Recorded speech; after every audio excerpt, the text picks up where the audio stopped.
Welcome to day 57. Leviticus 27. We finished the chapter of Leviticus, and then we start into Numbers, which will be an interesting read of how many things, how many people there are and stuff. But before we get that, let's do Leviticus real quickly. Some things to end up on, what people are worth,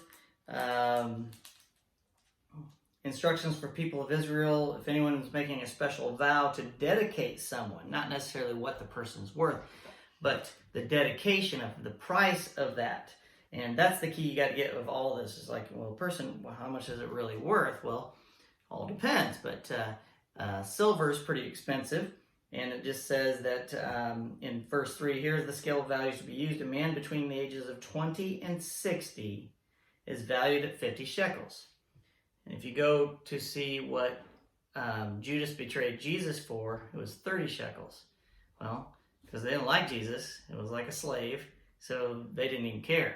So the betrayal there is even more significant because he didn't get 50 shekels of silver for Jesus.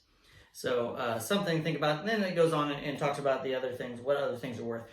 And back to tithing. Hopefully you do have a list of tithing of things in the Bible. It's not just one place in Malachi where it talks about tithing 10%. It's throughout this whole Bible so far. Genesis, Exodus, Leviticus, we're getting into Numbers and Deuteronomy. We're going to see the tithing play out a few different places. So in tithing, Leviticus 27, 30, and 32 says, count off every 10th animal. Oh, that was 32. Okay, I'll just do 32 first. Count off every 10th animal from your herds and flocks and set them apart for the Lord as holy. Okay?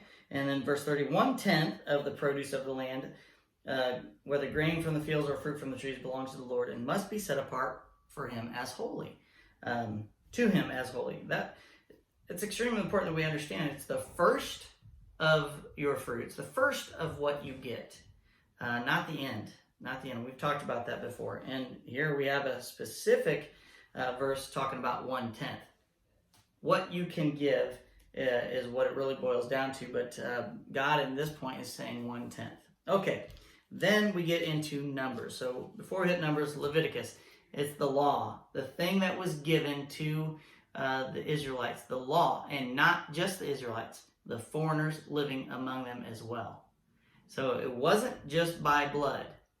It was the people that left Egypt that God chose to go into the land. Remember that. And when we get into the New Testament, Paul affirms that. It's not necessarily just by blood. Okay? Blood isn't what is going to save them. Only the blood of Christ. So we get to Numbers 1, and this is the last thing I want to talk about. Because in this book of Numbers, it seems like it's going to be somewhat boring because it's just a bunch of numbers. But it is significant for certain things, and I'll try to explain that. And I'm not going to make something out of nothing. So some of these videos will be short, some of them will be a little bit longer. So the very first thing from Numbers in the first chapter is so very important. They take a census of all the male people who are able to fight. And here's the key. Here's what's so important. How massive Israel really is. These are men 20 years old and older, not the men that are under 20 years, not the women, not the children. And it's so important to understand that. It also talks about being over 50. But here it says 20 years old or older.